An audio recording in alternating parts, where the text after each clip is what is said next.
you're setting up your home studio, gaming system, or even just a space to listen to your favorite tunes, there are many reasons to consider incorporating a subwoofer into your setup. Although some studio monitors and headphones have extraordinary low-end performance, they're not physically capable of reproducing certain frequencies accurately or sometimes even at all. If you're creating music that you know will be played in a club or concert-type environment such as EDM, house, or even dubstep, knowing what's happening in the sub-frequencies is a good idea. I mean, how else are you going to hear and mix those ultra-low bass drops and kick hits?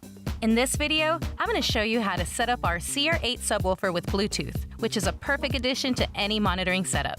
Like I mentioned in our How to Set Up Your Monitors video, when you place speakers in a corner or close to a wall, their bass characteristics change. The closer you place your speakers to the wall, the more bass you'll hear, and vice versa.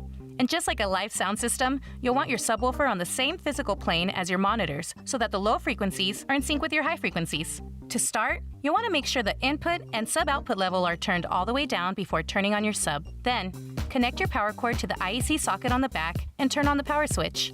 Check out how nicely that ring surrounding the Running Man logo illuminates once powered on. To connect to a line level signal, use a 1/4 inch or RCA cable and connect the line level signal to the input jacks on the rear panel of the subwoofer. This can include your computer, mixer, MP3 player, and more.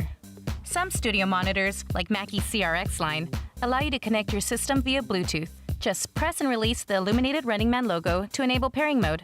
Look how quickly you can connect using a smartphone.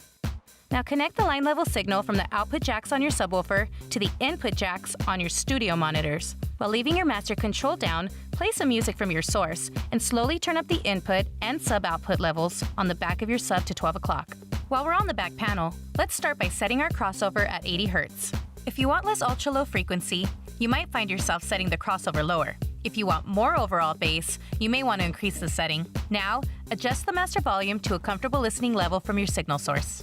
As an added bonus, Mackie includes their CRDV desktop volume remote to control your total system level and separately dial up or down the amount of subwoofer level in your mix. Just imagine being able to turn your sub down from your desktop or even your couch.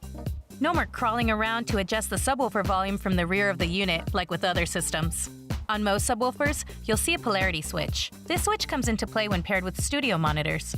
If all of your speakers are on the same plane, you don't have to worry about this. However, if you have to set up your sub in another area of the room, try flipping your polarity switch to see which position sounds better. And don't forget, when powering up, always turn on your subwoofer first. This will prevent any noise generated by any upstream equipment from coming out of the speaker. When shutting down, you'll want to turn off your subwoofer last. There's a lot of trial and error that goes into setting up your monitoring system, despite your setup, so just be patient and don't be afraid to move your sub around and flip some switches until the optimal sound has been achieved.